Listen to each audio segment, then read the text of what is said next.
咁我就事不宜遲，我就正式開始啦。因為我哋都今日好活躍，有啲咧開始已經喺隔離度睇緊電視㗎啦。係啦，咁我哋都係再一次俾啲掌聲自己先啦。大家準時嚟到咧，所以有位坐喺度睇咗我哋真人咁講啦。係啦，咁我哋咧就玩個小遊戲先。小遊戲咧就係有獎問答遊戲。咁好簡單啫，一陣我問三條問題，即舉手答中有獎就係咁啦。嗱，好簡單嘅啫。第一條問題嚟啦，阿里巴巴主席係邊個？呢位先生先，我依個掌聲，俾啲掌聲呢位先生先啊！點稱呼㗎？你係？劉生嘅，好，劉生。馬雲。好，謝謝。好，有個小禮品啊，就係我哋嘅馬總啦。OK，第二條問題都係送分嘅，好簡單嘅。今日我哋圍繞講一個主題嘅，OK，講一個產業嘅。當然唔係淨係一個產業人先啱聽嘅，當然係呢個產業嘅人更啱聽啦。OK，咁大家知唔知今日會圍繞住邊個產業講啊？好，俾啲掌聲先啊！珠寶。好，第三條就難啲啦。呢條好難啊，同自身有關嘅。唔知大家行入嚟嘅時候咧，有冇見到留意下你啲同事啊？有啲帶工牌嘅朋友啊，大部分都好年輕嘅。咁其實阿里巴巴咧，好中意請好多好年輕嘅同事咁樣嘅。係啦，咁啊，大家估下咧，阿里巴巴嘅員工咧，平均年紀咧係幾多歲咧？最近有獎啊！嗱，咁我俾個 tips 大家先，我俾個 tips 大家。第一個 tips 咧就係小弟喺間公司做咗15年啦。第二個 tips 咧係我年紀嘅細10歲。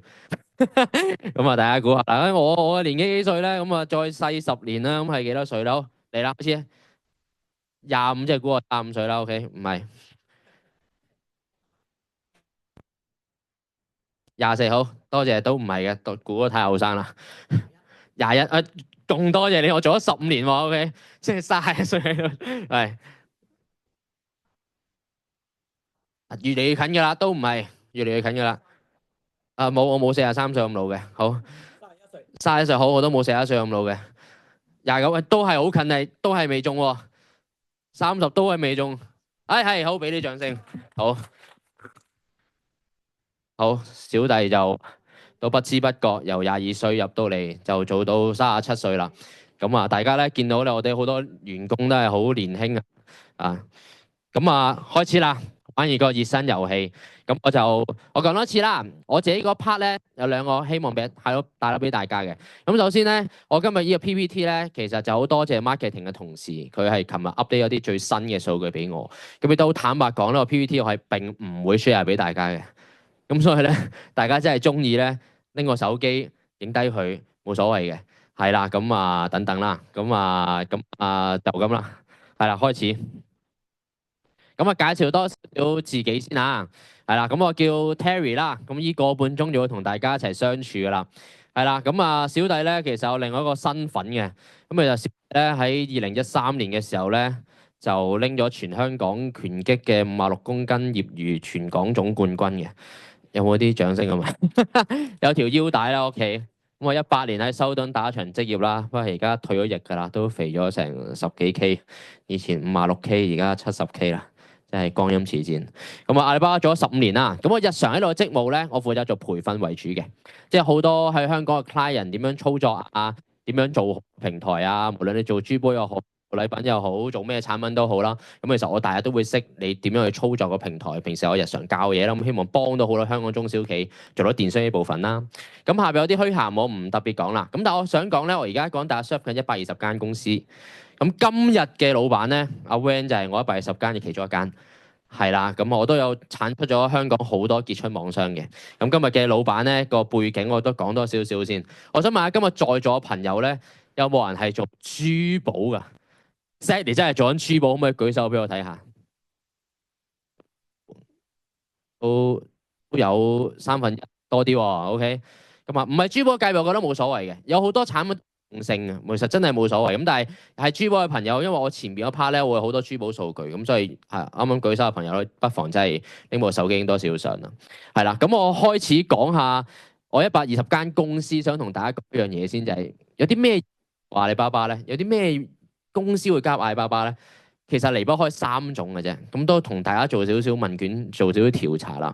咁第一種咧，香港而家會做阿里巴巴嘅人咧，就係一啲叫做 trading 公司啊，又稱為洋行啊，喺觀塘開源道啊、火炭坳背灣街啊、葵涌大連排道咧，成立呢啲公司㗎啦。OK，咁佢哋 business model 好簡單啊，即係用我哋左邊買啲嘢，右邊賣翻出去，跟住賺差價咁樣，係即係好多呢種做批發嘅公司嘅。OK，有個好平嘅貨源咁樣咯，係啦。咁呢個第一種啦。咁第二種咧就係一啲工廠或者拍住一啲工廠。即係咧，我哋傳統叫做 OEM、ODM， 即係幫人哋生產啦。你又俾1000個戒指我，你幫我整出嚟啦，或者你幫我設計再整出嚟啦。咁樣仲有 OEM、ODM 呢種係第二種 business model，或者未必只有間廠嘅，或者係拍住間廠做都會。咁呢個第二種。第三種啦，會做阿里巴巴嘅人就係我係個 brand 或者代理緊個 brand，我想呢個 brand 到全世界更多呢個 brand。咁佢就會用第三種模式，就係品牌分銷啦。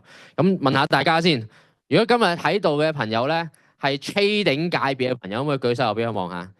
洋行啊 ，trading 啊，貿易公司 ，OK 都有好似少啲。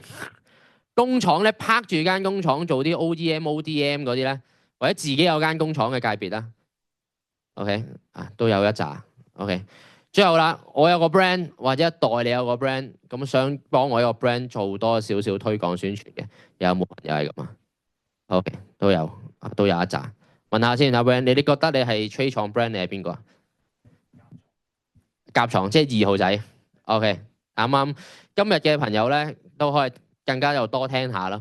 咁今日嘅分享老闆又係拍住間廠做 OEM、ODM 呢類型嘅為主咁樣咯。咁但係都冇所謂嘅，每一種 model 都會有。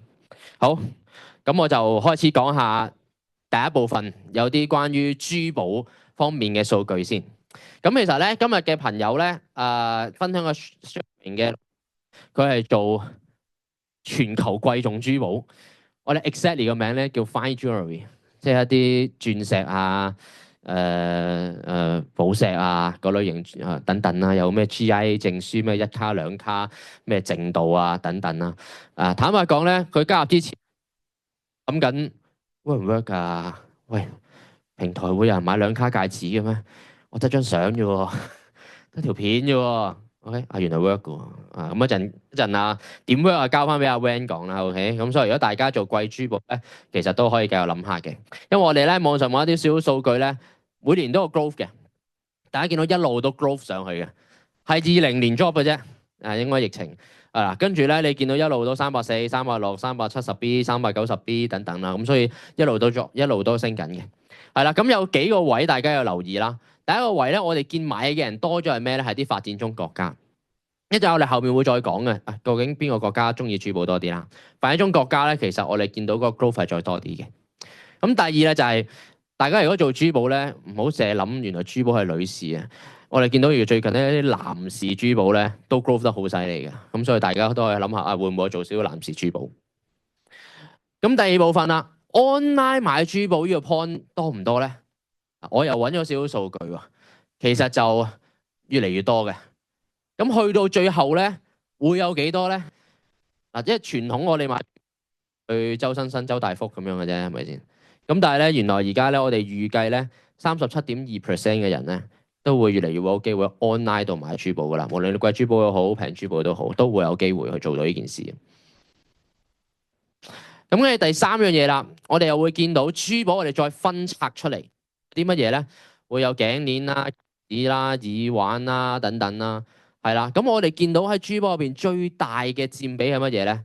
係戒指，係戒指。咁至於你話幅圖點樣分嘅，大家就再望下啦。跟住做到頸鏈啦21%，跟住手鐲、耳環等等啦，係啦，手鐲咁樣啦，等等啦。咁所以咧，大家留意就不過做得珠寶咧，好坦白講，我旗下做珠寶嘅朋友咧，都係乜都做嘅，即係好少話我淨係做戒指，我淨係做頸鏈嘅。通常佢要流量就乜嘢都會做。咁所以咧，同一個品類嘅，但係如果 inquiry 最多嘅應該就會係戒指為主。好啦，跟住啦，到家類型啦。咁我覺得呢張圖啊好值得影下嘅，即係如果係真係做珠寶嘅話，你擺上去你都係諗緊我係 entertain 緊咩客噶嘛？我做緊咩客？佢哋需要啲乜嘢？咁如果我哋一個細嘅品類，我哋會見到咧，中意嘅人咧分別有3種類型。一陣阿 Van 都可能講多少少啊，我做咩類型，我接到咩類型，留意乜嘢，我點做，我點先揾到佢，我點先吸引到佢，咁一陣再講啦。咁但係我哋有啲細嘅數據望下先。大家如果揾珠波嘅人，我哋見到最多嘅係啲個人鋪頭嘅人。係啦，即係個人店主嘅啫。咁佢哋個量好大㗎，美國有成2萬幾個做零售，成17000個 OK，咁好大。但係都係啲個人型嘅一啲鋪頭嚟嘅，即係佢哋可能買完之後就再轉售，或者佢哋一個 designer 等等啦。咁佢哋要有啲咩特別咧？大家留意翻佢哋嘅需求就係，如果我想 entertain 一啲細鋪頭啲 IT shop 咧，就係要快。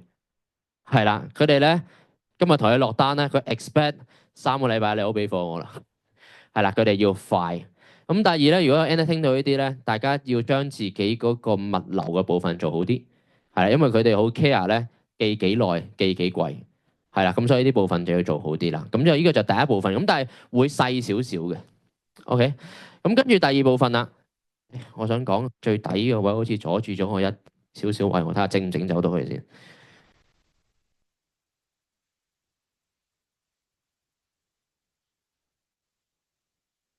Sorry，我整走唔到。係啊，咁我講驚後面句其實係咁第二部分啦，就係品牌商。品牌商咁品牌商咧，張單一般就會大少少噶啦。咁我先講啦，我大家都知道品牌商要啲乜嘢嘅。品牌商佢要啲咩咧？最緊要就係你背後嘅生產係點樣嘅。如果我想 entertain，我想做品牌商，我想幫你做 OEM，大家要留意我揾你做珠寶商，你要除咗講你啲產品好靚、好快、好物流之外咧，最緊要我間公司係點樣嘅，因為佢好 care 你間公司，你有冇 QC，你有冇 R&D，你間工廠係點，你對啲工人好唔好，你間工廠做過啲咩客，可能會係呢啲部分。都係如果我做品牌商嘅就係呢部分。咁最後啦，就係時尚阿博。即係可能一啲直播啊嗰啲部分嘅朋友啦，咁買家嘅話，咁我諗呢部分咧最緊要就係要靚，係即係你要話咯，俾啲買家聽你啲產品好靚。咁可能啲咩位可以令到啲產品好靚？大家而家上網店興睇相多啲定睇片多啲啊？片係即係可能有多啲片啦，啲360啦，OK，咁啊令到人哋見到，所以我哋知道我哋要做呢3種類型，又可能 focus 翻呢3個部分嘅事情，所以可能係性價比、工廠實力、靚，即係好一單字總結，可能係咁樣啦。OK，跟住我再講啦，有咩產品係香港地賣咧比較熱銷咧？咁可能係呢5、6個 SKU。係啦，香港用 fine jewelry 同其他國家啲買家特別中意香港 seller 賣嘅係呢6樣嘢。我哋見到個 listing 入邊，咁所以咧大家就可以 focus on 呢6樣嘢去做啦。佢第一間可唔可以定到？定咗，OK 好。咁跟住啦，最後啦，就嗰個國家分佈啦。咁呢度咧只係顯示咗前5啫，前5啫，唔代表全部。係啦，而家我哋見到啦，如果係揾呢個 category 嘅話咧，見到增長得最快、最大一嚿餅咧，就係美國、印度、英國、塞內加爾同剛果，係啦，比較大嘅餅。但係下邊仲有好多嘅，係啦，下邊仲有好多嘅，咩加拿大啊、澳洲啊、歐洲啊，仲有好多每個國家嘅。咁但係如果要佔比嚟講咧，呢5個係 top 5。好啦，一啲關於電商數據咧，我第一部分我講完啦。咁而家我想講少少行業嘅數據啦。咁而家我想講少少關於平台嘅數據，即係我負責 BU 做緊嘅嘢啦。係啦，咁我想同大家介紹下先。如果大家阿里巴巴咧，我諗最常聽嘅網站應該唔係我嘅，係邊個咧？係可能係喺香港地聽最多應該係邊個啊？係啦，淘寶啊。咁淘寶喺邊咧？淘寶喺右下角。咁我教大家講下呢幅圖先。呢幅圖已經講晒我哋每個阿里巴巴入邊每個 BU 負責緊嘅嘢㗎啦。係啦，咁向上邊嘅就係做海外，向下邊嘅就係做國內。OK，咁如果我想做國內嘅，我哋叫 To C 啦，即係零售啦，咁就係淘寶同天貓啦。係啦，咁如果我想做國外嘅零售啦，就係速賣通、天貓國際同 Lazada 啦，逢東南亞。咁如果咧我係想做批發嘅左邊啦，To B 嘅，咁如果我想做國內嘅就係1688。咁如果我想做國外就係我負責嘅 BU 啦，我做咗15年嘅 BU 就係阿里巴巴 .com 啦。咁所以我做緊嘢一路就係幫咗好多 trading 工廠品牌走去海外，就係我做緊嘅事情，亦都係希望幫到大家嘅事情啦。咁喺阿里巴巴入邊咧，亦都分咗4種買家，呢個就籠統少少啦。呢個就籠統少少，即係我哋分咗4種唔同嘅 buyer。咁所以如果大家揾到嘅 through 我平台都係呢4種 buyer 咯。一啲電商零售商啦，即係例如有啲 Facebook shop、IG shop，佢想阿里巴巴買啲嘢，再自己轉售出去，佢會上阿里巴巴度做啦。咁但係留意翻，如果籠統咁講咧，佢哋最中意啱啱嗰3樣嘢。即係如果我想 entertain 一啲依類型嘅買家嘅話，佢哋中意啲新嘢，中意低 MOQ。中意叫輕定製，即係可能我買件恤衫買夠30件，你幫我印個 logo 咁樣，咁呢啲叫輕定製。咁但係佢哋依類型嘅買家其實而家都好大嘅，即係好越嚟越 grow 得好快嘅。即係如果你話啲鋪頭等等，跟住到中間呢個啦，就叫批發商、貿易商啦。咁佢哋要個量咧，一般就會大少少。啱啱咧左邊如果我做到佢哋個量咧，一般係5000蚊美金以內啦，一個 deal，即係大概4萬蚊港幣度咯。咁如果揾到中間批發商、貿易商，一般個 range 可能大約喺5000蚊到幾萬蚊美金左右咯。係啦，咁佢哋要嘅就係一啲性價比嘅一啲 product 啊，同中間一個嘅品牌商都係一樣，都係類似啦，都係要啲品質咁，所以佢會比較 care 除咗產品之外咧，仲係比較 care 公司。咁所以點樣講自己間公司咧，其實都好緊要嘅。To B 入邊除咗產品之外。咁最後啦就係企業採購啦，咁佢哋咧比較 focus 就係我同你買嘢，你嘅品質係點啊？你服務係點樣啊？等等啦。咁所以平台上面咧主要係呢4種客。咁啊又問下大家就有個互動啊。嗱，啱啱碌多次先，左邊呢種咧通常5000蚊美金內嘅。OK， 呢種咧就5000蚊到幾萬蚊美金嘅。OK， 呢種就更加大添啦。咁大家覺得咧香港嘅 seller 咧最中意做邊種客咧？嗱，咁啊又係舉手啊得㗎啦。大家覺得咧做電商零售商多嘅，可唔可以舉手俾我睇下？香港 client 啊，好，有一部分啊。OK， 咁如果係做呢啲批發商、賣商、品牌商嘅 OK， 香港 client 中意做呢啲，可唔可以舉手俾我望下咧？係啊，呢個多啲啦。好，咁啊做企業採購啦，超大型嗰啲啦，阿里巴巴揾你做 T 恤3萬件咁樣啦，係啦，啊都有 OK， 有冇開估啦？市場上咧，全世界入邊咧，growth 得最大嘅，老實講其實係左邊嘅，growth 得最多啫。即係市場上，好多人而家喺 online 上面嗰啲小鋪頭買嘢啦，係咪先？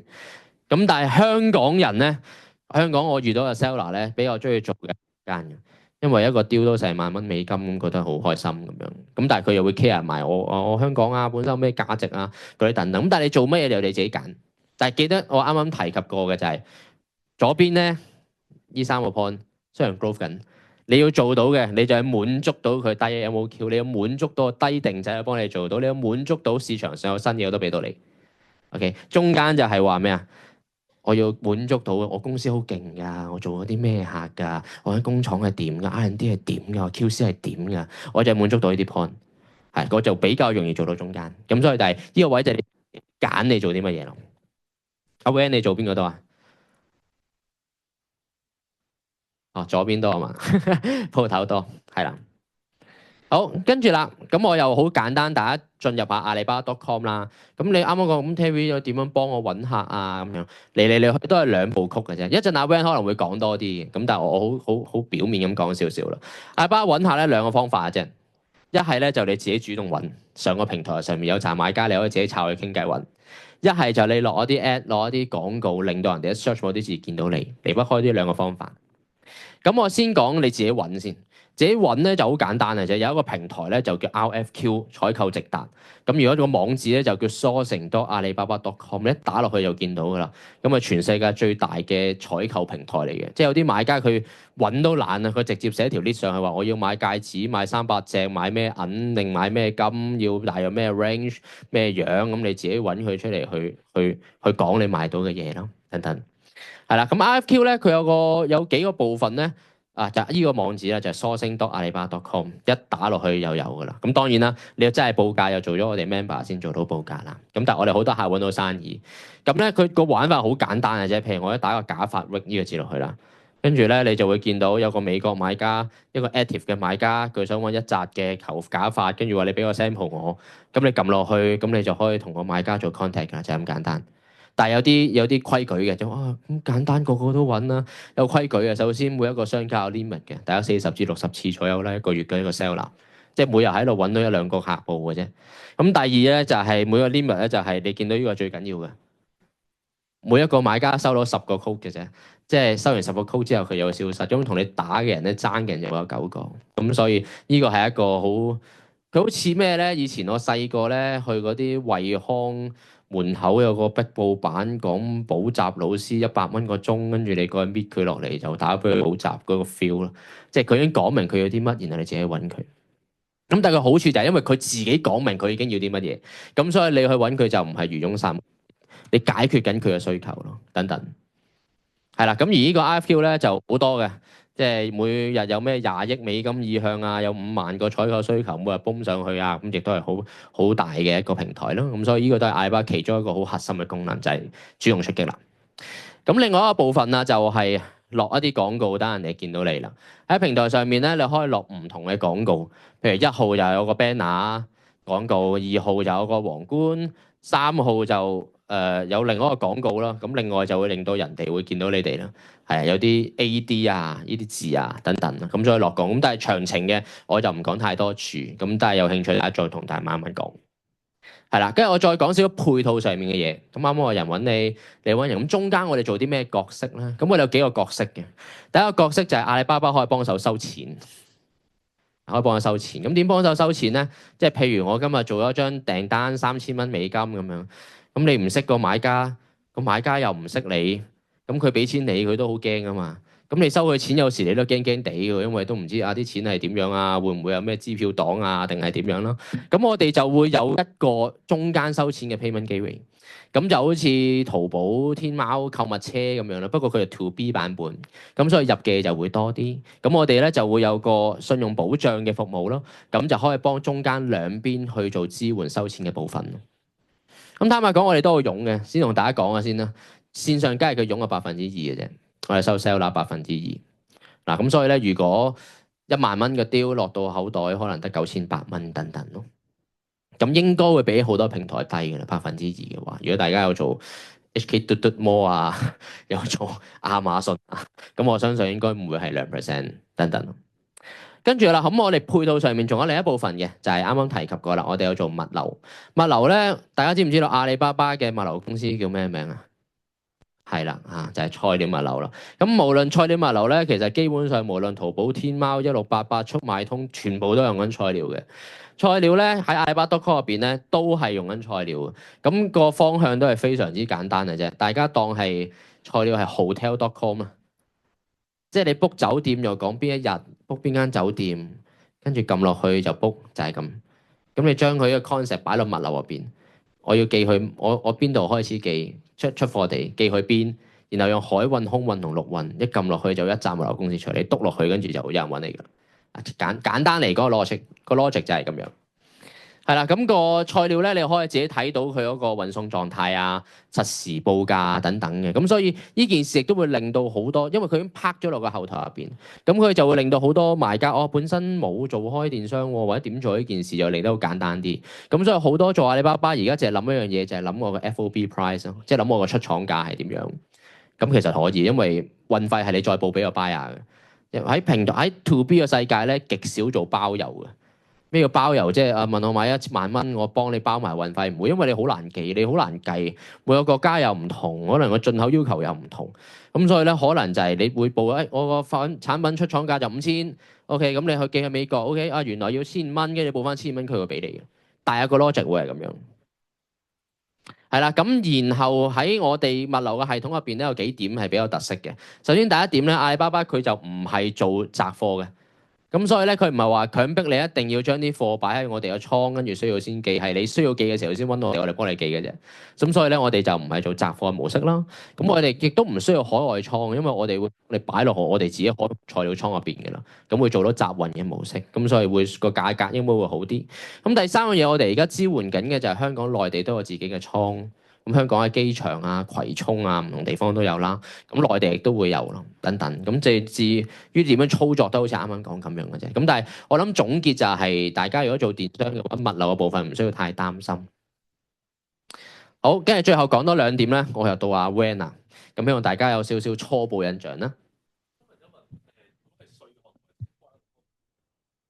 菜鳥到時會報翻俾你嘅，係啊，成個報關啊、清關啊，你可以用佢抬頭又得，用你嘅抬頭都好啦。咁到時佢仲會你夾噶啦。有關於物流嘅部分咧，我哋到時會有佢嘅物流拍檔，係一個真人嚟嘅，即係真係 serve 你，有咩打俾佢，佢話俾你聽啊。呢個國家，因為呢條問題其實背後牽涉好多嘢嘅。首先唔同國家唔同產品，佢有唔同嘅限制。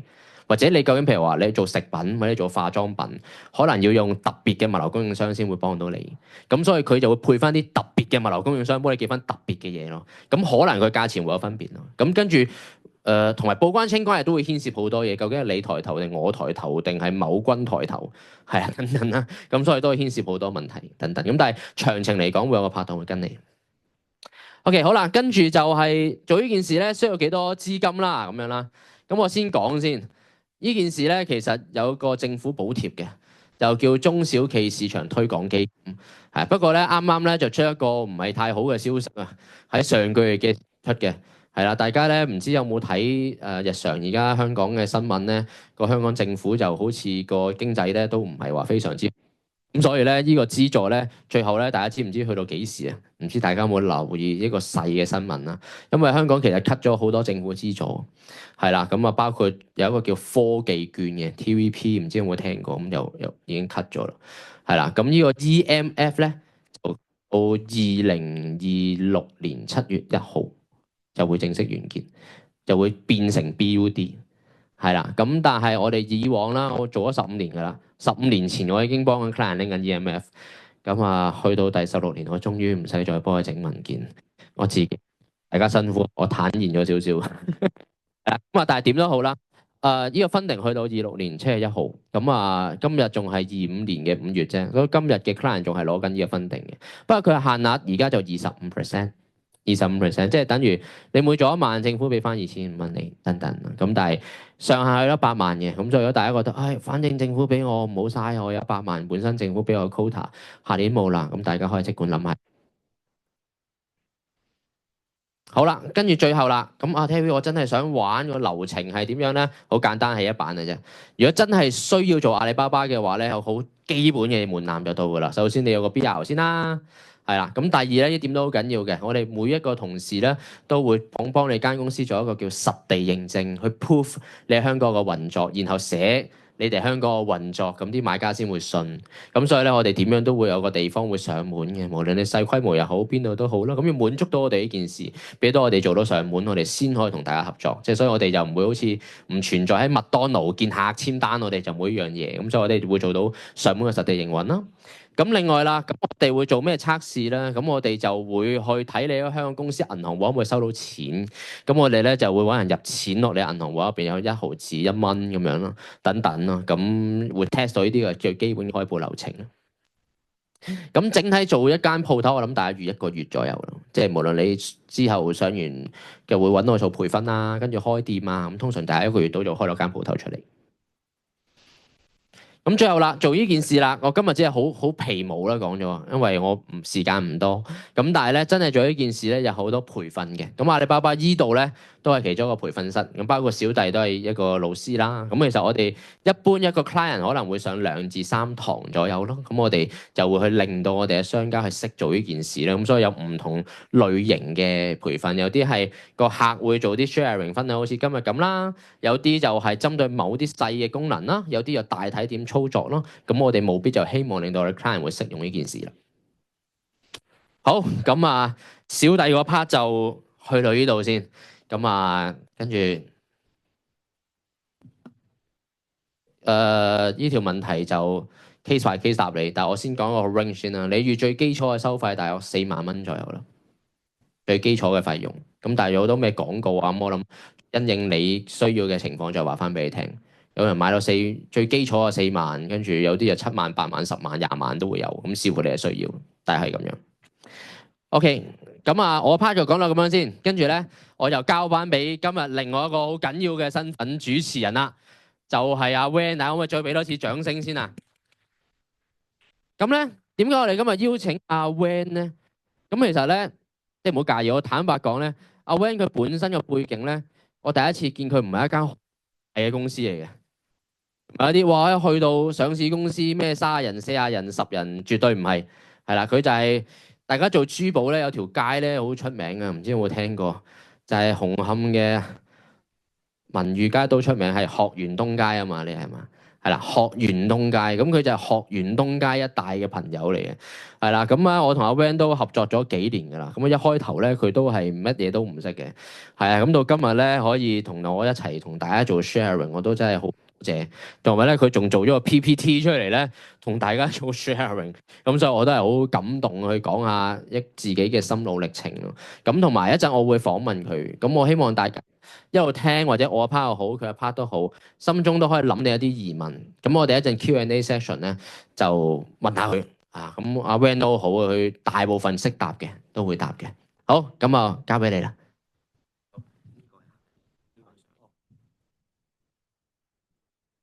大家好，今日咧我見到有啲識嘅朋友行家嚟咗，咁如果我講得唔係幾好咧，就多多包涵啦。OK 嚇，咁我間公司咧就做咗12年度啦，由我打工到自己做生意，咁就主要批發去都全球都去噶啦，不過最主要就美國、東南亞同埋中東。咁以前我澳洲都有去，咁做啲咩嘅咧？我主要做18K 白金真鑽石加寶石嘅珠寶。咁我個 price range 比較高嘅，即係大概係2000蚊到2萬蚊美金度啦。以前就主要做展覽會同埋飛去見客咁樣嘅模式嘅。咁點解我會 join 阿里巴巴咧？因為喺疫情嗰陣時咧就冇展會啦，飛唔到出去啦，咁啊好多時間，咁啊留咗喺屋企冇嘢做咧，就碌下部手機咧就揾到阿里巴巴，跟住就打下電話揾到 Terry，咁跟住 Terry 上嚟 sell 我啦，咁就開始咗呢件事啦。咁咁我點解都咁認真去做呢樣嘢咧？即係唔係玩下玩下嘅？因為一來有時間咧，因為以前成日一個人自己去飛啦。咁到我唔使做嘢，我都唔可以閒喺屋企噶嘛。咁咪試下用心去做咯。咁做呢個 project 咧係都幾開心嘅，最後有成果嘅。但係頭一年咧就比較沮喪。因為咧第一年你唔好 expect 有太多生意翻咯。因為我知道有啲新嘅公司咧，佢可能第二啲行業嘅，佢哋係好快就有生意，因為可能佢哋嘅產品有一個特定，即少人賣啊。咁佢一擺上去，又嗰啲商品唔係特別多人有嘅，佢咪即刻有生意咯。但係我就覺得我哋唔係咯，即係我要嘥好多時間研究咗點擺貨。搞咗好耐，擺好晒啲商品上去啦，然後第一年之後開始咧，先有第一張細單仔。咁第一張單咧就係美國客嚟嘅，1500蚊即係好細啦。咁唔係，sorry，加拿大客。咁佢買咗一件貨，好快就即刻成交咗，即刻俾錢，開埋個 payment link 俾佢就做咗噶啦。咁跟住咧就開始慢慢有啲大啲嘅單啦。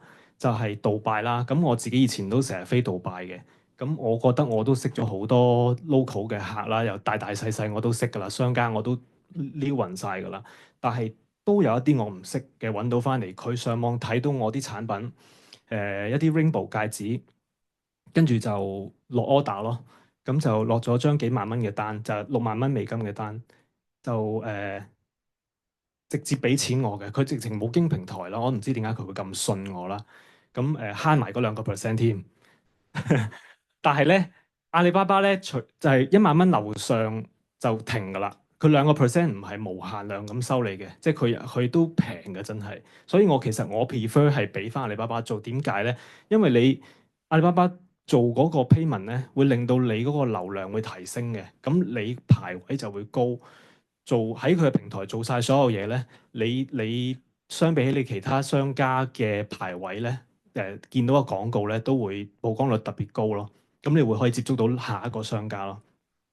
咁跟住咧就係再大啲一張單啦，就真係最開心呢單啦，就係第一張單一個哥倫比亞客，佢同我落咗8000蚊試單啫。咁買咗幾件托仔，跟住咧就俾埋 WhatsApp 我，就收到話好開心啦，收到啦，我老細見到啦。咁跟住咧我話咁幾時有大單啊？咁跟住1年都冇揾過我啦，就唔覆我添。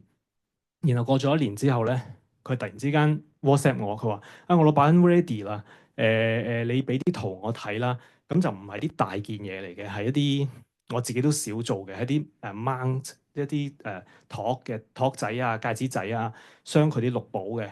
咁我就幫佢揾圖啦，整好晒之後咧，15萬美金單，佢一次過 T 晒俾我，又係唔經平台，我唔知點解啦嚇。咁佢信我好過我信佢啦。咁係啦，分鐘我唔做俾佢，我立晒嗰啲錢佢都冇付。但係點解咁信咧？就係可能因為阿里巴巴平台幫到手啦，因為佢係信阿里巴巴，同埋佢阿里巴巴平台咧有晒寫咗我做咗幾多年，有冇 review，有冇人俾個 comment 我，呢啲都係佢對我嘅信任嚟嘅，所以佢先會咁信我咯。咁跟住咧，之後就分批寄貨俾佢啦，咁就完成咗呢單交易啦。但係最緊要就係要準時發貨啦，呢樣嘢。咁跟住咧，之後咧就散收嘅單一路都 keep 住有啦。可能因為疫情之後咧，開放翻嗰個 market 咧，我覺得擺展覽啊嗰啲容易接觸到啲客，咁所以咧嗰啲客就散開咗。但係咧開始咧我就做咗好多細嘅鋪家仔咧，其實就反而幾好嘅，因為咧唔使壓到個利潤咁低啊。同埋咧，佢哋都係一啲自己個體戶咁做嘅，譬如好似一個英國客，一個智利客，一個英國客，佢哋咧係佢本身有一班自己嘅客戶，咁佢話買乜嗰啲客就會幫佢買噶啦，即係可能佢 sell 呢一個咁，佢就賣到噶啦。所以咧，當佢第一次同我買完之後咧，我之後咧就會喺 WhatsApp 度俾啲圖，或者喺阿里巴巴 Messenger 度俾啲圖佢睇，就唔使放得太多上阿里巴巴啦。咁佢就會自自然然咧喺我啲圖度揀1-2件咧 sell，跟住就落單嘅啦，好暢順嘅成件事係。哦，有啲咧就唔等嘅，咁可能一開始咧佢會話你有冇現貨俾我睇啊？咁我就同你喺個現貨嗰度執一件買啦。咁可能係睇下你 quality 啦，睇下你啲 finishing 靚唔靚啦咁。但係之後咧，我都一般都話，如果你又要有咩成色啊、咩手串啊，咁你訂啦，我盡快做俾你啦。但我一般都話4星期嘅，但係其實就2-3星期都做到俾佢啦。咁我都肯等嘅，一般都係。係啦，咁我發覺咧，即係做咗咁多之後咧，其實我係做到一啲我以前做展會唔會做到嘅生意嘅，譬如智利啦，我唔會落去啦；哥倫比亞啦，秘魯啦，英國我都冇去啦，咁所以都做到，咁我就唔使直接飛過去，嘥咁多機票啊、買現梳啊，咁多費用咯，係啦。好啦，咁咧喺呢一度咧，我就想分享一啲故事啦。一個係好嘅，一個就唔好嘅。咁我先講咗個唔好先㗎啦，就係秘魯嘅客戶。咁咧我就同佢傾咗好耐，就買鑽石，就好彩唔係好大單。咁就佢教我點樣寄嗱，點樣寄咧？呢度我唔解釋啦。但係咧，佢就教我點寄。咁我好啦，我跟你咁寄啦。咁過到去就扣咗關，跟住咧。平台就同我講，佢話你私底下同客傾咗先啦咁。咁我 OK 啦，咁唔係好大單啫，咁咪一人一半啦。我就 WhatsApp 個客，唔係我係喺個阿里巴巴 Messenger 度同佢講，我話誒咁啊，一人一半啦，你唔好話 claim 晒啦咁，因為你都有賺啊，係你教我噶嘛。咁佢就 OK 咗，咁跟住咧俾完錢啦，佢就即刻發起一個投訴，就話要 claim 晒。咁咧，跟住我話：哇！你咁樣唔得喎，反口覆舌。跟住我就堅持之後嗰啲1蚊都唔俾佢啦。咁啊，平台咧其實就係有一個好處咧，佢會睇晒你所有嘅 message，冇得喐嘅，即係大家講過啲乜，係咪佢教你，係咪你做錯，大家都知嘅。咁佢就會公平咁樣同你裁決。佢唔會一味幫晒啲客咯。最終咧，我就 close 咗 case。就淨係賠咗一半啫，而平台都幫手俾咗少少佢哋嘅。大聲啲。哦，大聲啲啊！隔離房嘅直播間房。哦，OK。咁因為咧客戶咧，佢係可以喺1個月定2個月內咧，不斷發起一個索償嘅。咁所以咧，我就即係你一定要覆得好快咯，話俾佢聽，我係佢教我即刻覆俾晒啲文件佢，撈晒個 WhatsApp 嘅 message，成個過程俾晒佢睇，然後阿里巴巴佢睇到晒噶嘛，咁最後作出個裁判就 OK 咯，我覺得即係我只係賠一半，咁哦。好啦，咁講翻啲開心嘢啦，就係咧平台唔係淨係喺網平台交易嘅，因為咧其實你擺啲嘢上網咧，其實即係24小時365日做緊一個展覽會。咁我點樣認識呢個菲律賓客嘅咧？佢就喺阿里巴巴平台見到我，跟住咧就嗨我，但係佢都唔係即刻買，就去到咧做展覽之前，佢話：我嚟到香港啊，我上嚟做直播啊，你俾啲貨我影下啦咁。咁我最後影咗一日，佢都嘥好多時間嘅，佢帶成條 team 過嚟，影咗一日相。唉，咦點樣？唔得。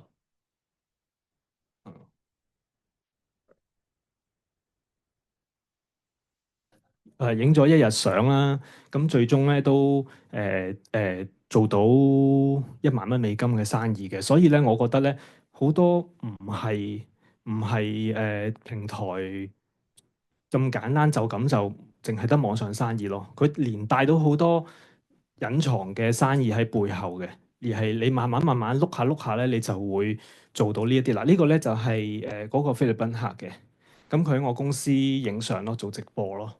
就拍片擺落去 Facebook 嗰度，咁佢即場就做到啲生意㗎啦。即係好啦，仲有一樣咧，就係我而家做咗咁多年咧，就發現到咧，有啲客咧，除咗係上嚟即係網紅咁樣上嚟影相，除咗係網上交易，仲有咧係佢其實根本好多東南亞嘅客咧，佢係一定要飛過嚟香港買嘢嘅。因為都係關嘅問題啦。咁佢哋嚟到香港展覽會，因為可能佢喺我網上面睇完嗰啲嘢，覺得都幾靚喎。咁佢想了解下，佢咪 save 得喺手機咯。嚟到揾到我，咁我覺得咧，因為咁樣咧，令到我做展覽嘅時候咧，嗰個效益會增加咗嘅。而我今年嘅做展覽嗰個成績都唔錯嘅，係就算政府 cut 咗嗰個 SME 分咧，都冇問題嘅，都值得做嘅。雖然我細公司係一個 booth，我好細嘅啫。咁好啦，講翻點樣去吸客啦。首先咧，其實第一年咧就係盡量上多啲產品，同埋製作一啲影片，介紹下你有咩產品啦。但係咧最緊要就係，首先你要了解咗點樣去上一個好嘅產品。你上到第一個好嘅產品咧，之後其實全部都係複製嘅啫。咁所以因為咧，如果你第一個產品做得唔好咧，之後你發現有啲嘢要改咧，你又要重新再由頭嚟過，你就好痛苦噶啦。所以上產品呢度咧，首先你研究咗先。咁我自己咧就全部 in-house 自己做嘅，一開始，因為想慳錢啦，又資源唔夠啦。咁但係咧而家我都賣廣告到嗰度咧，我有一部分就俾咗外判商，因為嗰度佢唔係收我好多錢，然後佢又會教埋我啲大陸同事一齊去做，即係捉住隻手一齊去做嘅。咁我覺得幾好嘅。咁跟住開一啲 SNS 帳號管理呢樣嘢啦。譬如你可以連埋 Facebook 同埋 Instagram。咁我自己都有搞少少呢兩樣嘅，咁就可以將阿里巴巴條 link 擺埋落去 Facebook 同 Instagram。咁咧就多啲渠道去令到客戶見到你咯，嘅曝光率增加啦。咁咩係 EDML 咧？就係阿里巴巴平台裏面有一個管道咧，佢可以令你接觸到喺一個日期裏面，即係一個月裏面不斷去發送一啲電郵出去一啲新買家。咁佢見得多你個廣告，佢自然就會嚟揾你噶啦。咁啊多啲生意接觸率咯。咁最後就係嗰個 P4P 啦。P4P 咧就係賣廣告啦。咁我而家自己都唔係話投放好多錢落去買廣告，但係有需要嘅。即係我覺得咧買咗廣告咧，你起碼咧就派到俾一啲你想要嘅買家啦。譬如你使到某一個錢，佢咧就會俾你賣去一啲地域投放啊，叫做即係你想投放嘅地方。咁再精準啲去賣俾一啲你想 target 嘅買家。咁但係咧，我覺得如果你啱啱開始做咧，可以暫時唔使咁急去話賣廣告嘅，你先了解咗先。因為咧，如果你唔熟悉佢全個平台嘅流程，而你去賣廣告咧，可能係嘥緊你嘅錢嘅。咁最後折扣優惠咧，就係你間唔時就出啲折扣券俾啲客咯，咁就吸引下佢啦。即係我都間唔時會做嘅呢樣嘢。咁我自己都係 in-house 有同事去影相啦，影啲珠寶圖啦。跟住就拍下影片啦，一定要打下字幕啦，配音啦。嗰個影片嘅時長大概係20到1分鐘以內啦，我覺得都係啱嘅。咁令到咧，因為咧你要做晒所有嘢咧，你條影片先會係得分高嘅。條影片佢有分劣質、普通同埋優質嘅。如果你係變咗優質嘅影片咧，佢派出去嗰個曝光率咧又會再高啲嘅。其實所有嘢咧唔係講錢嘅，係睇你有冇心機去做。你喺後台嗰個耕耘咗幾耐咧，其實你係會不斷去 grow up 咗你嗰個曝光率，俾人更加了解你哋咯。咁呢個我頭先講過啦，就係可以拎去Facebook 同埋 LinkedIn，唔係 Instagram，sorry。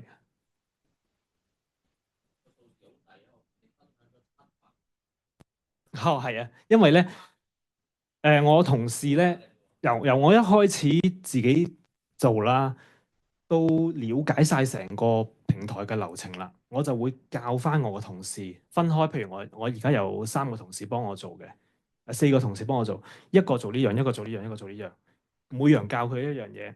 咁佢哋每日都做咯。每日做嘅時候咧，其實咧就好似你做展覽咁。你做展覽，你唔會縮埋喺裏面坐低噶嘛，你一定會係企喺出面鬧客翻嚟噶嘛。所以我啲同事就係企咗喺出面啦，每日就要做一樣少少嘅任務，令到平台知道你係喐緊嘅，唔係冇人搞嘅個平台。咁咧，你自然又提升咗你個曝光率啦。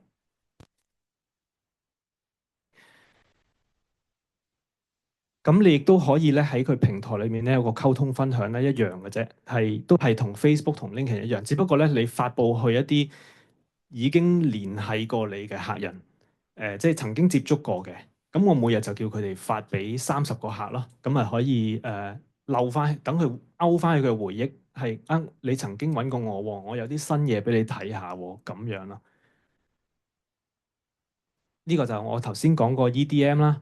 EDM 咧，佢係可以發送俾自己嗰啲粉絲嘅店鋪粉絲嘅。咁我而家大概都儲到一紮客啦。咁所以咧，一發出去咧，其實係會有啲人再有啲新盤嘅，咁啊都唔錯啦咁樣。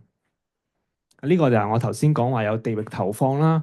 因為咧，當你使到某一個錢嘅時候咧，而你啲任務做好晒咧，佢就會擺你上 L3，然後咧你想做美國，你就擺多啲去，淨係做美國咯，或者做墨西哥、南美洲咁樣，你可以自己投放嗰個資源分配嘅。因為呢啲錢咧，其實都點樣使咧係好重要嘅。如果你唔了解而去使呢個錢咧，可能咧佢一個廣告已經使咗你十幾20蚊或者30蚊都有嘅，咁可能你卜一聲就冇咗呢個錢噶啦，咁就唔係咁值得啦，所以一定要了解清楚先去做呢件事咯。咁我亦都會拍一啲片咧，話俾人聽我啲鑽石係真金真鑽嚟嘅，因為咧我公司細啊，我就冇乜點做lab grow diamond 啊嗰啲嘅。咁我點樣話俾人聽我一定係做真鑽咧？就拍呢個片咯，有呢個 Sherlock Holmes 嘅機喺度，咁佢有咗個印象你係做真鑽嘅，而我全部橫額都話我係做 natural diamond 嘅，咁就好深刻啦。我就 target 咗某一班客，就係做呢樣嘢噶啦。即係我自己就係做呢樣嘢啦。咁當然啦，亦都有啲客話啊，你可唔可以幫我做 lab grow diamond 啊？咁私底下我都會幫佢做。如果佢直接問我，佢唔想賣到咁貴嘅，咁我都可以做。我照做生意啫嘛。但係我 target 俾啲客咧，就係我係做真金真鑽咯。等啲人信我啲嘢係真嘅。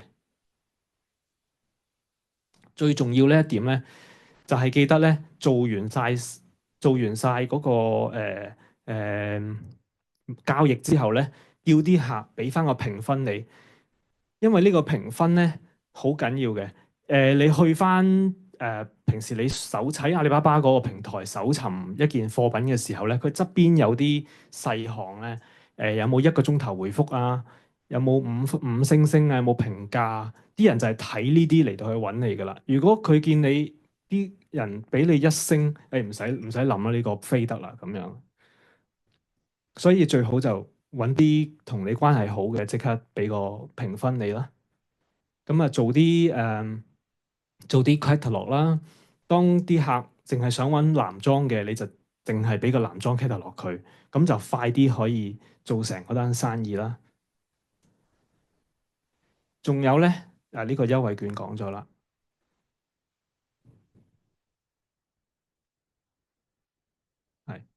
係嗱，呢度頭先我講話要做啲視頻出嚟啦。咁視頻係好有幫助嘅，視頻唔使錢係賣廣告啊，其實即係。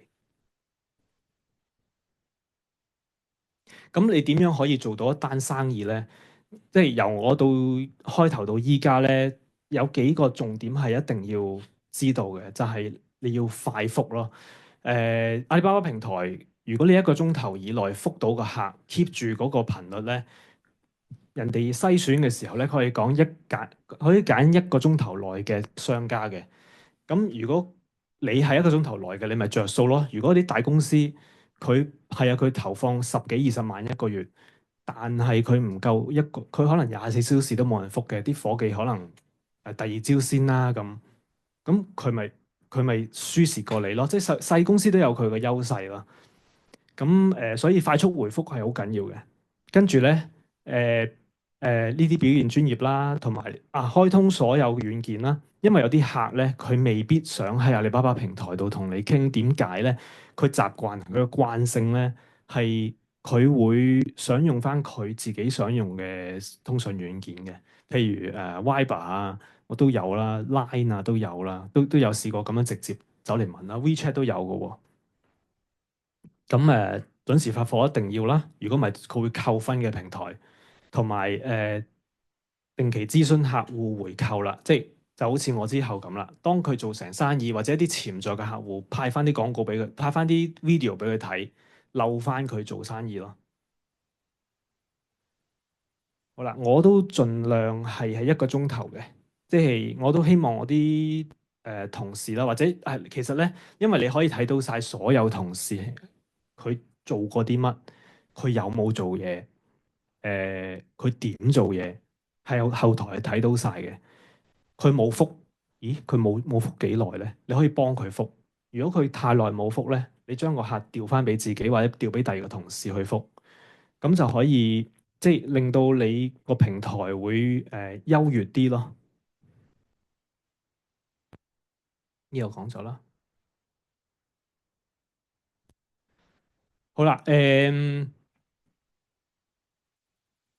呢度都係啦。我主要咧係其實喺電腦版嗰度覆啲客嘅。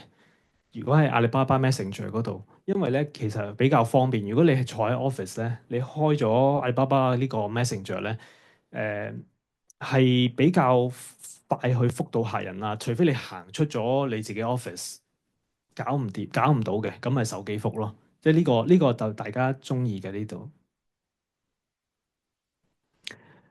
咁好啦，完成訂單之後咧，你要準時發貨啦。完成訂單之後咧，就記得上傳翻你嗰張運費單，咁先會完成訂單嘅。如果唔係咧，佢當你唔係準時發貨咧，咁啊扣錢噶啦，唔係扣分噶啦，咁就唔係幾好啦，係嘛？因為平台一路都係講，我一路都講係要計分欣賞分，係啦，係啦。係啦，咁咧平台咧亦都可以設置 VIP 嘅喎。VIP 咧就係有啲款咧，啲新款啊，你嚟緊呢個季度有啲新款出咗，喂，你唔想俾行家見到喎，咁你就喺平台度 upload 咗個款，但係嗰個款就唔係個個見到嘅，淨係俾你想睇到嘅 VIP 嚟睇，咁你就可以保障到自己咯。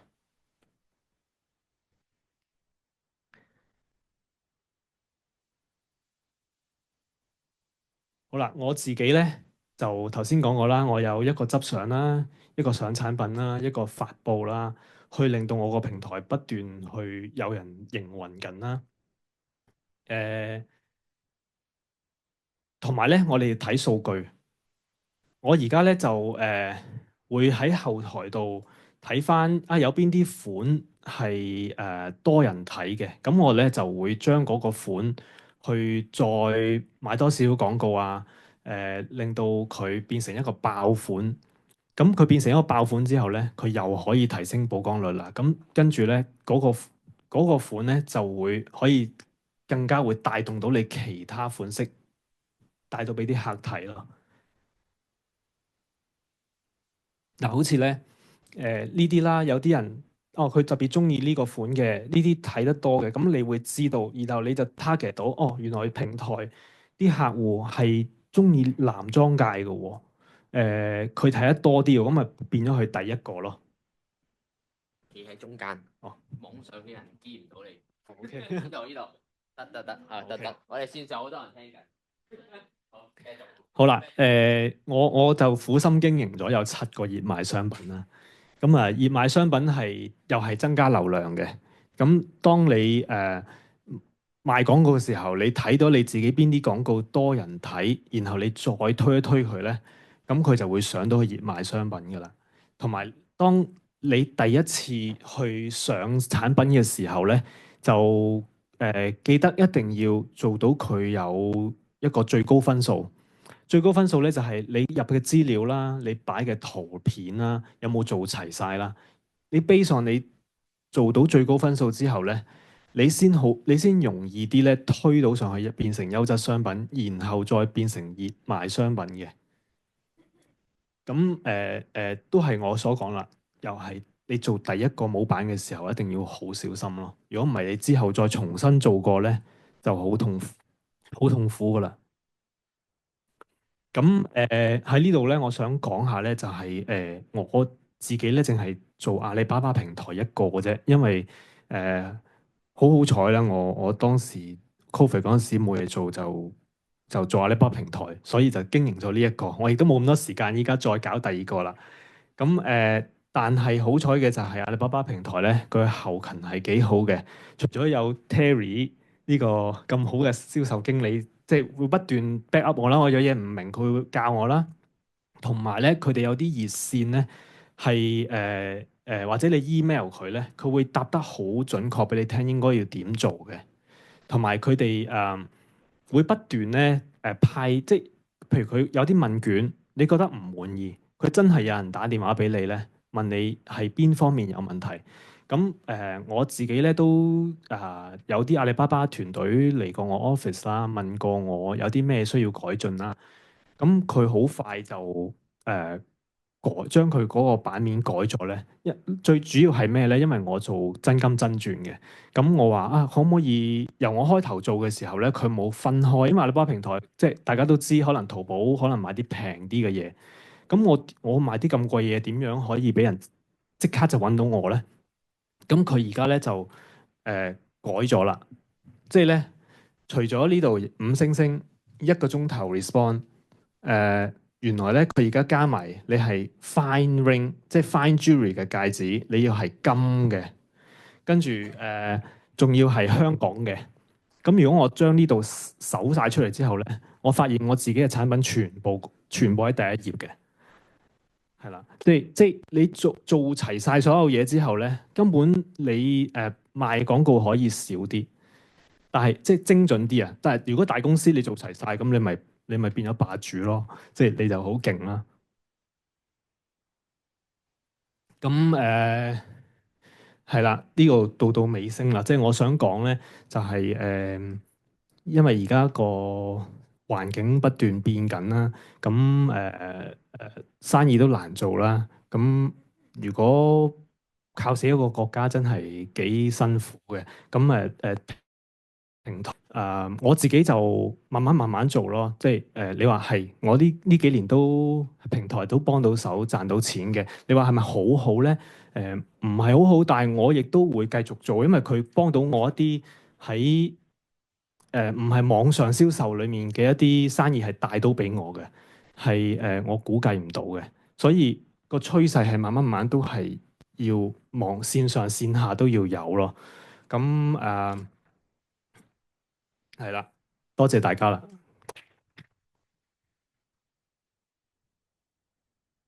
好，而家進入另外一個訪問環節先。首先啊，好多謝一陣咧，大家都有大家嘅 Q&A 環，thank you Q&A 環節啊。咁首先好多謝阿 Van 先啊，我睇完個 PPT 咧，我覺得係花好多時間做，我覺得你真係將你自己好多細節咧，又 cap 晒，又圈晒出嚟咧，大家都係有機會獲益良多，同埋依啲都係我哋真係呢幾年一齊走出嚟嘅嘢啦。咁所以都好開心，見到你啲片啊，見到你做嗰啲咩 coupon 啊，見到你開 group 啊，即係有好多好細嘅話好 detail。咁大家就翻去可以，如果做珠寶界咧，可以積極去考量下，係咪都可以咁樣做。好啦，咁我就問少少問題先。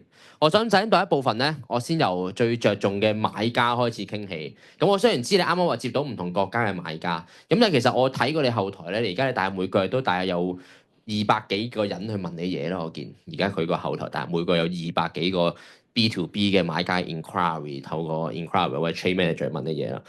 比例上，你間公司咩國家嘅人最多咧？係咪都好似啱啱個 chart 咁係美國啊？定係你自身嘅體驗係點？我覺得南美多，智利啦、墨西哥啦，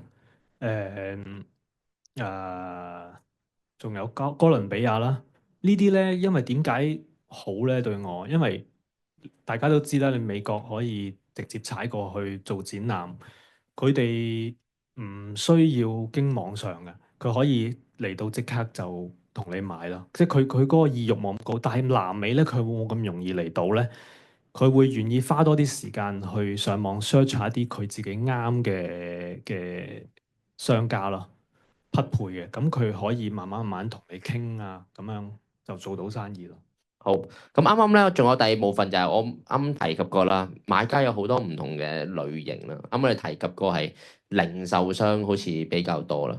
咁啊，如果你範圍嚟講，比例上嚟講啦，佔幾多 percent 係唔同類型嘅買家，會同大家分享下咧？係啱啱嗰啲美博主啊，係啱啱嗰啲鋪頭啊，啱啱啲中間商啊，係個比例大約係點？印象中應該係博主比較多，大概佔咗80幾個% 都係嗰班客嚟嘅，哦，即係你係嗰啲 IG shop 啲 KOL 揾你係七八成都係揾佢哋揾你。多數都係係。哦，咁可唔可以講多少俾大家聽？同佢哋啲公司合作，呢啲類型買家合作，啱啱我話靚啊嘛，OK，有啲咩要留意咧？即係佢哋會唔會係即係做直播啊？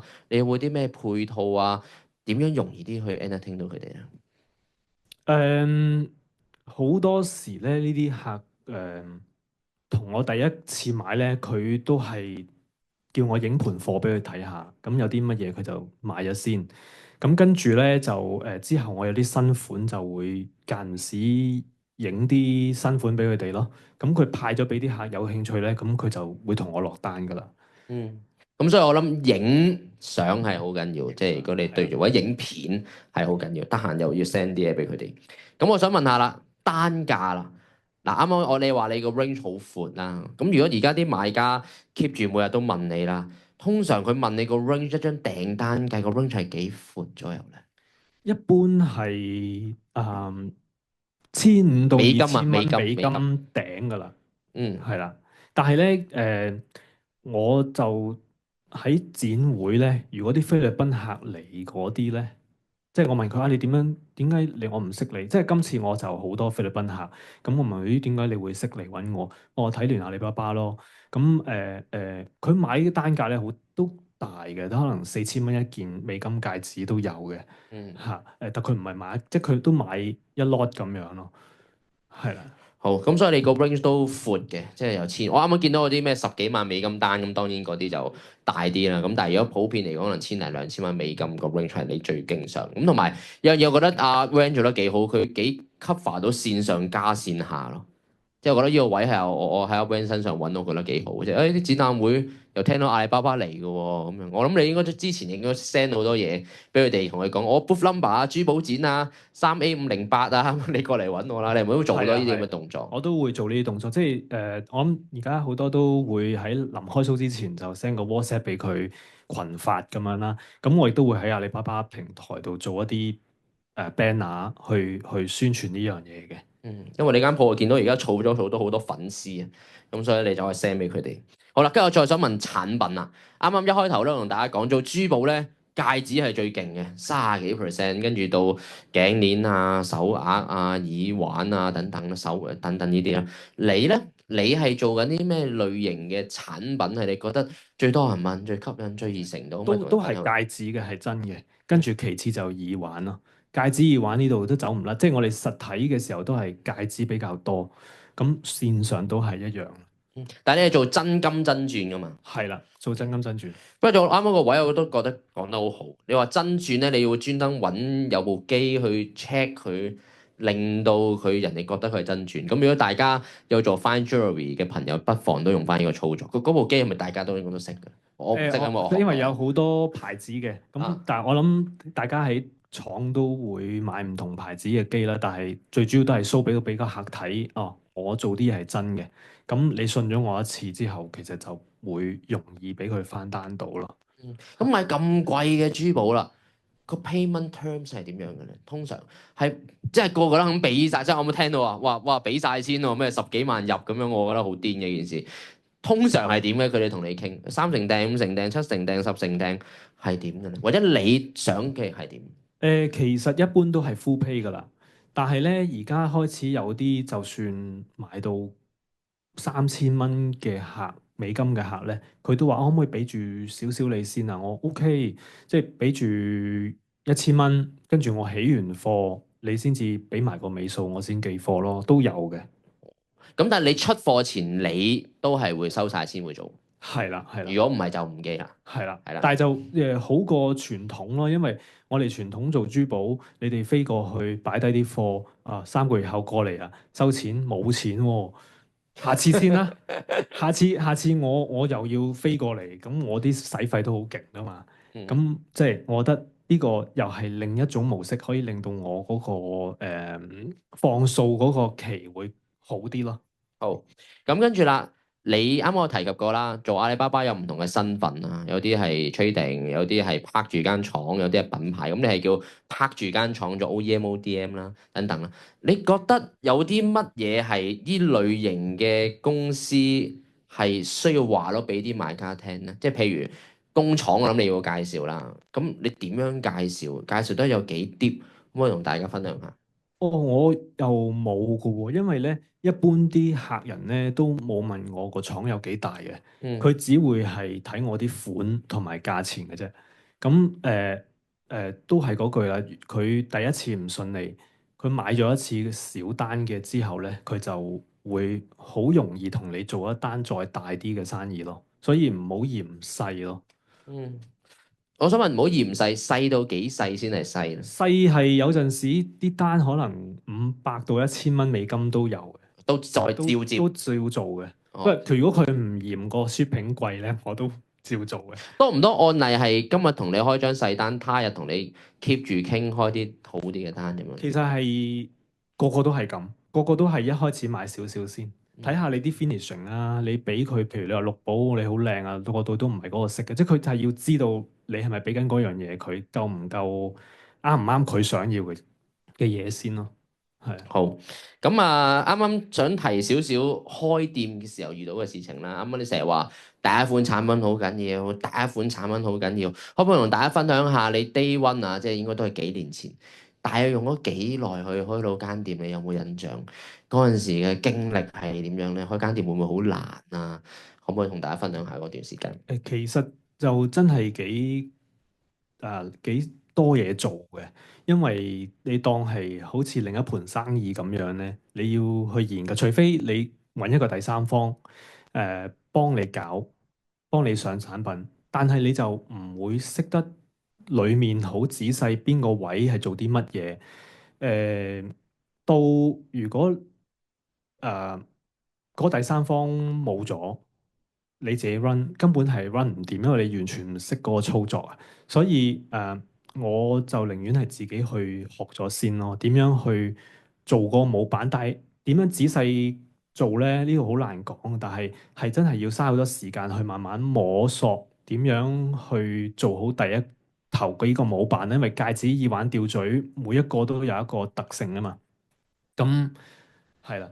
好，咁我都好記得幾年前咧，我諗我 train 阿 Van 都起碼有3次，至少，即係佢嚟小弟嘅 training，咁同埋佢入邊咧都係好熱心去學習嗰啲舉手嗰啲朋友嚟嘅，所以佢係學得特別快嘅呢件事，咁所以亦都係有今日咁嘅成績，都係我哋 day one 去做。咁但係做到今日，我諗其實就冇咁多工作嘅，因為我諗你已經上咗軌道咧。老實講，今年阿 Van 揾我都係吹下水、傾下偈咁嘅啫，即係去到今日。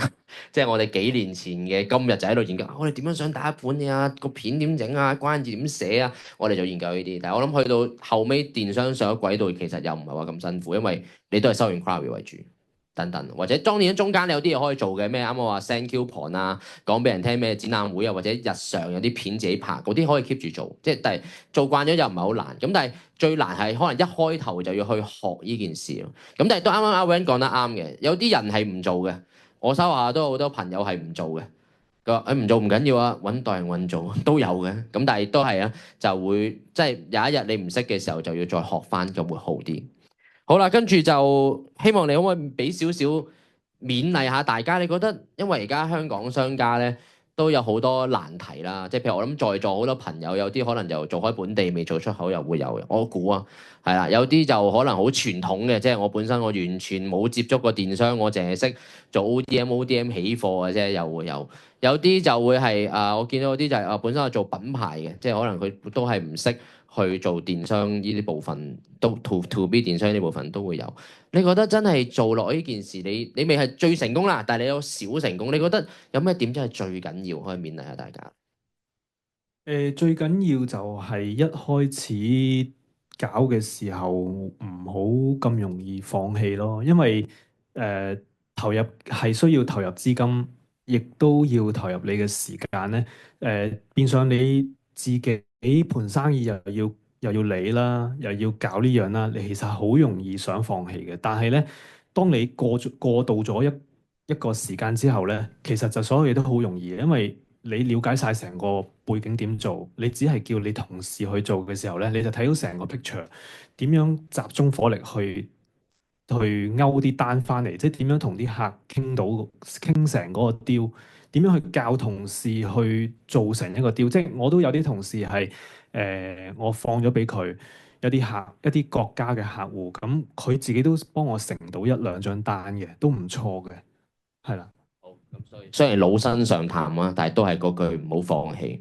好，咁啊，希望我嘅問題幫到大家。咁而家咧就到大家啦，開放 open question。咁啊，邊位朋友你先啦？你啱啱舉咗手先㗎嘛？唔係啊？哦，好啊，你啊，喂，好犀利喎！大家俾啲掌聲位小姐先，因為咧佢係抄晒成頁紙啊，最中意熱愛學習嘅朋友。好，揾我學習啦。我想問下你咧，你第一年你用咗幾多錢啊？即係未成功。第一年真係好似 Terry 咁講，我攞個 basic plan。我都係想知呢個 basic plan 就係佢頭先講3萬零到4萬蚊咯。4萬蚊，我就未賣廣告嘅，冇賣廣告，因為我唔識啊嘛。平台嘅營運，我諗都即係嗰個建網站啦。因為其實你買咗呢個加盟咗之後咧，都仲要標你嗰個網站噶嘛。咁其實網站我都係自己摸下做翻嚟嘅，但係你可以叫第三方幫你做晒，咁嗰度都可能使多1萬蚊以內咯。同埋我想問一個問題就係，因為我哋做嘅嘢好相近，因為我哋做嘅嘢唔可以有量噶嘛。同埋我想問下阿里巴巴嘅客戶咧，會唔會首先好似以前咁樣中意 consignment，之後就問你呢樣嘢？唔會嘅，唔會嘅，冇 consignment 嘅。 Fairly good。係啦。第二樣嘢我就係想問下，咁你將件貨放咗落網絡平台，基本上咧網絡平台就會有好多一模一樣差唔多嘅貨，佢就會同你打呢個價錢。佢阿里巴巴嘅客會唔會成日經常性中意做呢樣嘢？因為呢樣嘢係好討厭。當然係會有㗎，即係譬如你見到可能差唔多嘅款，你標緊真金真鑽係500幾蚊，佢標緊100蚊或者幾廿蚊，但係唔合理㗎嘛。即係所以咧，而家即係我覺得只要你擺嗰個價錢係你覺得正確嘅，自自然然你做耐咗咧，有啲真嘅買家咧，佢係唔係睇你價錢㗎？佢係睇你價錢當然緊要啦，佢會同你計啦。但係你嘅 finishing，你嘅服務好唔好咯？同埋我想問多兩個問題啊！我想問你個 hot item，而家你即係我覺得都真係十分之成功，因為你好努力啦，我見到。我想問你 hot item 嘅廣告咧，你每一個月 around 係要俾幾多錢，你先可以去到嗰個位？我而家每個月我限制住自己使3000到4000蚊咯。USD 唔係港幣。OK。港幣係啊。同埋問多一個問題，即係一年大概使10萬蚊到啦，喺阿里巴巴平台之內，你控制住咯。其實多少係你自己可以控制到嘅。哦，問多咗一個問題。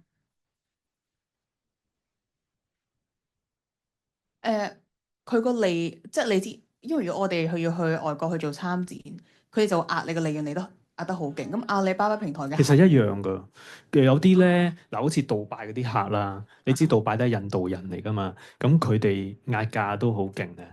不過你就唔即係睇你想做咪做佢咯。但係我見到通常咧，我而家做緊嗰啲咧，譬如做15萬單嗰個啦，真係好彩。其實我而家未可以再做到啦。咁但係佢都唔係好低利潤㗎喎。都 OK，我都覺得幾好喎。但係最好係邊啲咧？最好就係嗰啲網紅，即係自己一條友嗰啲咧，就利潤高好多啦。總之佢哋現金交易嘅。現金佢一定係網上線上俾咗錢你先俾錢嘅。係啊。不過如果你真係同佢做落咗，譬如有啲咧，你做落咗覺得佢係 OK 嘅，咁都你係有做 consignment 嘅？我冇，我暫時阿里巴巴一個都冇。我自己啲熟客仔就有，因為唔做唔得。明白。係養慣咗啊嘛，嗰啲係啊。好多謝你。到你。Hello，你好。其實我想問一問咧，因為阿里巴巴嘅競爭好大，有好多好多同行嘅珠寶店。咁咧，你喺產品同埋嗰個店嘅引流方面咧，你遇嘅困難覺唔覺得係好大咧？咁譬如或者係你俾咗廣告費去但係平台冇派一啲精準嘅流量俾你，遇到咁嘅情況，個平台或者背後嘅同事幫忙嗰個幫助係夠唔夠？你覺得？同埋即係你得唔得到你平台背後嘅幫助，或者頭先你提及到有第三方可以幫手，咁其實呢個第三方我哋平台會唔會去帶領我哋去即係介紹俾我哋識啊，或者去手把手咁樣帶我哋？係嘅，其實依家我揾一個第三方咧，一年都唔係好貴，一年1萬蚊人民幣。佢有咩好咧？佢幫你賣廣告，你可以選擇一個月一次，叫啲同事去同佢上堂，佢教你點樣賣廣告。跟住有一個月就佢幫你搞，咁慢慢慢慢咧，你啲同事識咗啦。就你自己選擇咯，可以之後唔用又得，或者繼續佢，即係唔係好貴啊。因為咧賣廣告呢度咧比較難度高啦，我自己都試過自己賣嘅，咁但係亦都多嘢做啦，所以我就選擇俾第三方做咯賣廣告。但係至於夠唔夠精準咧，其實好多時都係睇你派嗰啲即係上嗰啲片啊。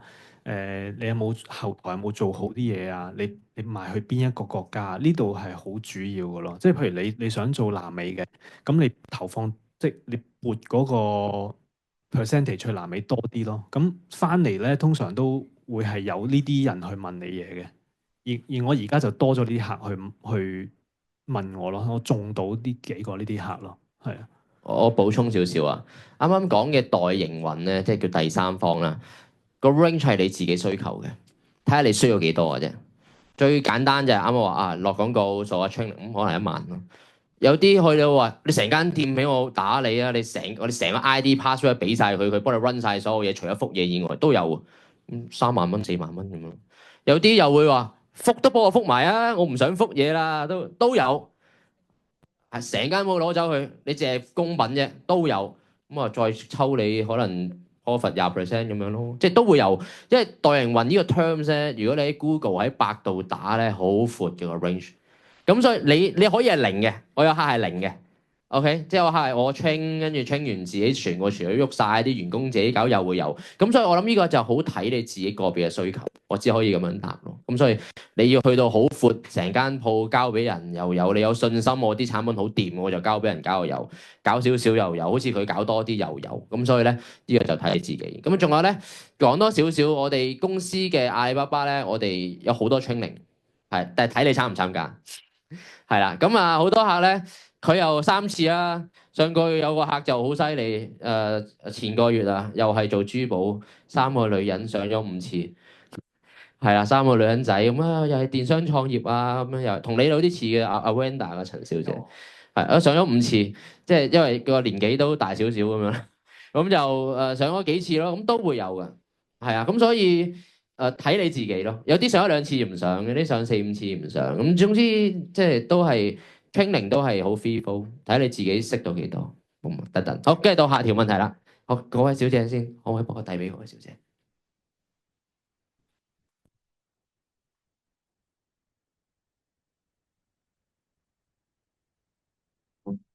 ？Hello，我想問下咧，即係我都知道嗰啲即係任何一個平台擺啲嘢上去，如果唔落廣告就好難有自然流量嘅。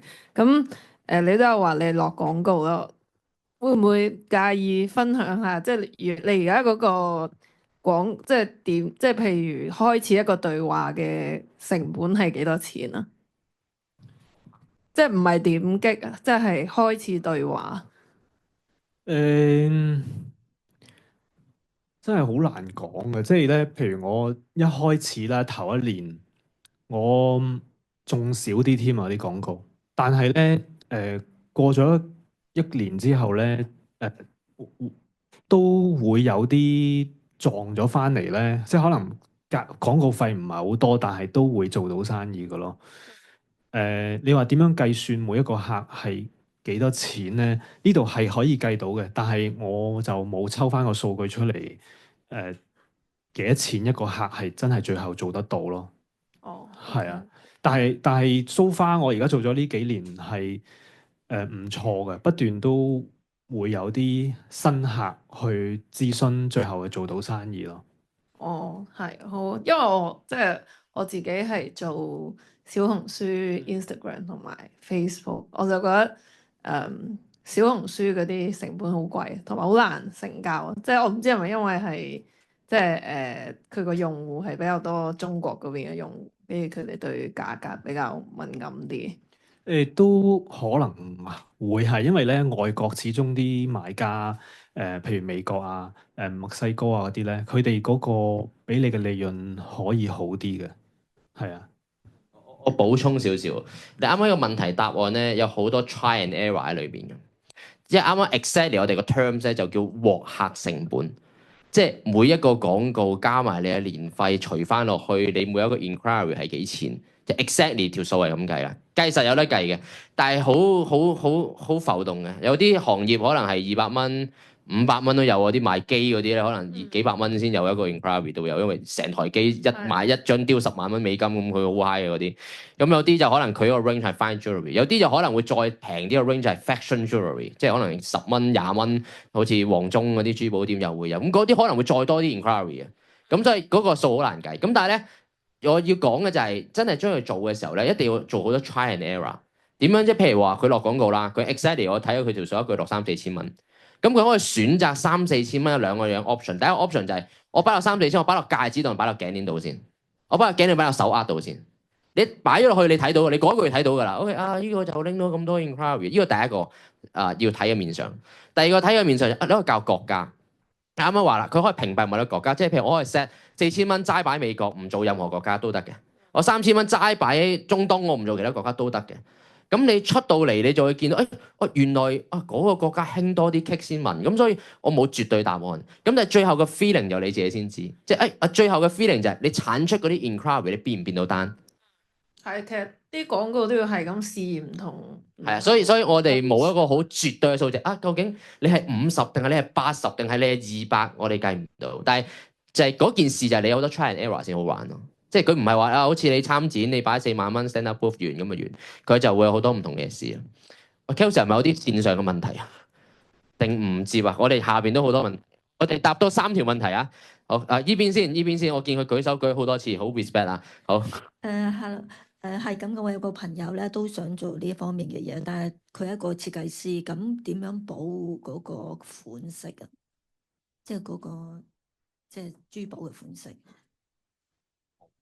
就係我頭先講係啊 VIP 咯，即係我自己咧就唔會擺啲太新款上去嘅，即係我只係會擺一啲我都有做呢啲嘢喎。咁再佢問深入啲嘅時候咧，我話嗱呢，因為我私底下俾佢睇呢個最新款㗎啦。咁佢話哇，你有呢啲嘢㗎原來，咁就先去捉佢咯。咁你咪唔使俾人睇到你最新款嘅嘢咯。我補充多點啊，好多 client 嘅方法咧就係你擺一啲基礎款去做引流，寫啲 keyword 吸到啲人入嚟。今次你覺得個買家 OK 啦，你就開你 VIP showroom 嗰條 link send 俾佢，就擺你真係好嘅款喺裏面。唯一嘅操作空間係咁樣。Thank you。OK 好，跟住到嗰位先生。我想問下有冇啲客戶係做翡翠玉石嘅？如果有咧，嗰個成績係點啊？我想了解呢方面，因為都係屬於珠寶嘛，翡翠玉石。OK 好，我冇而家即刻 show 唔到答案俾你。但係 exactly 翡翠玉石咧係一個好大嘅品類，大班人做緊。可以咁樣講，其實每一個阿里巴巴嘅行業咧，基本上你諗到嘅產品入邊都有嘅。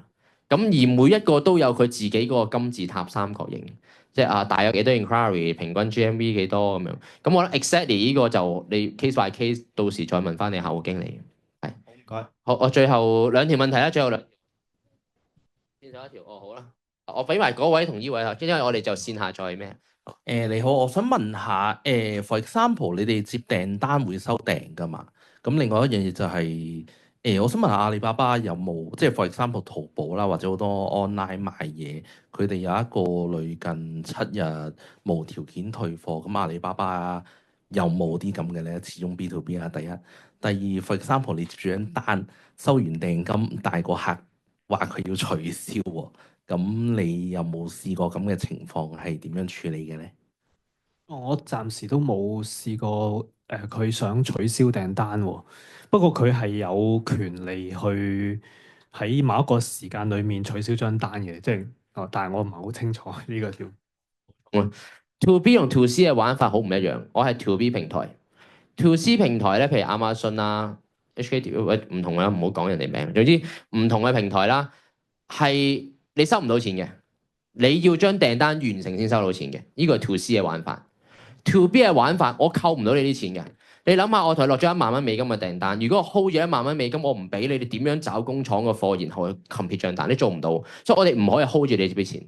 咁所以個買家俾你即刻落你袋，但係個買家嘅諗法就係、喂，落咗你袋，我要你嘔翻出嚟幾難，係好難嘅。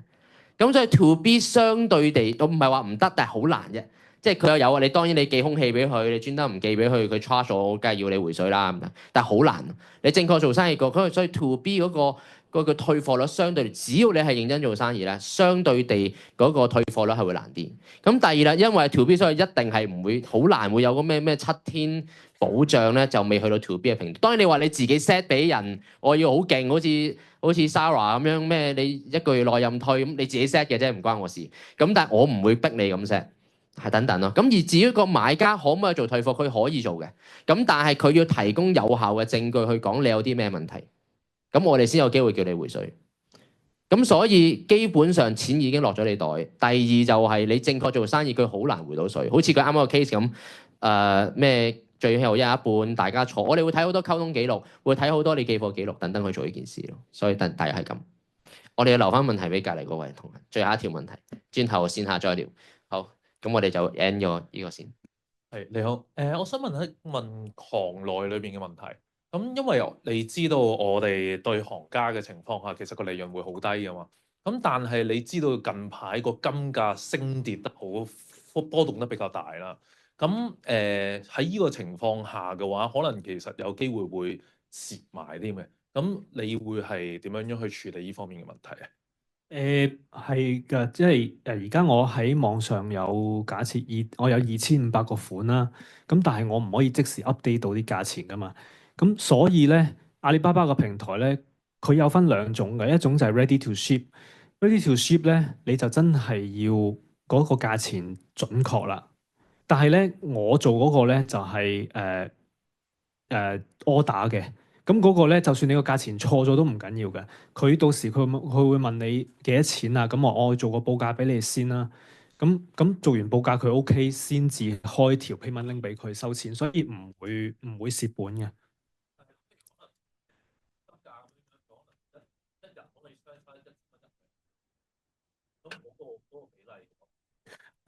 因為我做珠寶有埋石鄧雲啊嘛，咁所以我有嗰個利潤空間，就算金價升，咁我啲料係廠咧，咁所以都可以仲維持到嗰個價錢俾佢咯，係啦。如果你做齋金就難，真係難啲咯，係啊。好，我再答埋線上一條問題啊，因為 online 有啲人睇緊。啱啱有朋友問，每個月有200幾個 inquiry， 最後做得成生意嘅數量有幾多個？好尖鋭嘅問題。嗱，呢個真係好尖鋭，即係我好難講。但係其實你做到幾個咧？即係你做到1-2個啊，或者你1個月做到1個，或者2個月做到1個，已經係成功啊！點解？因為咧，佢落嗰張單已經夠養你成個平台㗎啦，即夠你養你廣告費，夠養你平台。咁你慢慢儲多幾個客，其實你就唔使點樣怕話200個得都冇嘅，即係我唔諗呢啲嘢咯。我補充少少啊，網上嘅朋友，OK，好睇產品，好睇你本身嗰個產品，你嗰個盈利率係幾多？我有啲客，因為我100幾個客啦，唔同 cat 我都有接觸少少啦。我啲客咧買啲好簡單嘅嘢，T-shirt 咁樣，OK，你要我印啲嘢落去，我問佢，喂，你成單率幾多啊？佢可以去到6-7%，即係可以有400-500個 inquiry，每個月有20幾30張單係丟到。係啊，即係真係 compete，我見大大細細有。咁同樣地，我個客做冷衫嘅，佢工廠有200幾人，佢淨係做貴貨，因為淨係做 brand。佢話：誒唔好揾我啦，Terry，起個帽好貴啊！嗰啲細客網紅走開啦，叫佢我唔係想接呢啲啊，拜拜啦，我唔傾呢啲啊，唔好嘥我時間啦。即係個老闆娘好直接同我講呢啲嘢，冇所謂啊，咁你咪接咯。咁佢可能去到嗰啲咧，去到0點幾%，即係幾百個人跨度接到張單，佢一年做咗張單，佢好 high 嘅，因為 final 我真係幫佢揾到個 brand 出嚟做嗰啲 OEM，咁好 high，因為 keep 住落。所以好睇你本身個 business model 係點。咁可能佢係賣貴價珠寶。咁可能我唔知啊，我估1-2% 咁樣咯。但可能你賣平價珠寶又可能去翻4-5%。咁所以冇準確答案。我可以咁樣講，好睇 business model， 好睇你賣產品，好睇 profit， 亦都好睇你自己想做啲乜咯。等等。好，咁就 overrun 咗少少，好抱歉啊！我哋好多謝在座坐等嘅朋友同埋線上聽緊直播嘅朋友啦。